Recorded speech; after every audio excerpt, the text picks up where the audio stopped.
Average investor can 100% outperform hedge funds. I know everyone on the finance side of TikTok has seen someone in a TikTok comment section making the argument, oh yeah, like you're gonna outperform the guys who went to Wharton and Harvard for finance and are managing these major hedge funds. Before I get into this, I do just want to state, yes, those guys are definitely more qualified investors than me. However, that doesn't mean you can't outperform their funds. This claim is not just coming from me. Read the book One Up on Wall Street by Peter Lynch. He completely backs this claim. He's one of the greatest investors ever and managed a 29% annual rate of return over a decade in his fund. If this is wrong, feel free to correct me, but over the last calendar year, the highest performing hedge fund was recorded at 36%. As you can see, my portfolio did 41%.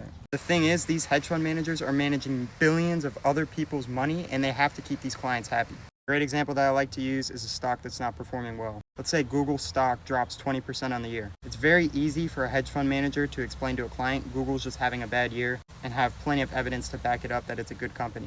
However, an example just that's in my portfolio, the stock Rich Tech Robotics. If a hedge fund manager has this stock in their portfolio and it has a bad start to the year, it's going to be much more difficult to explain that to the client. As instead of their reaction being like, what's going on with Google, they're going to be like, what is this no-name stock? What are you buying? And there's just a much lower track record and evidence behind the company actually being solid.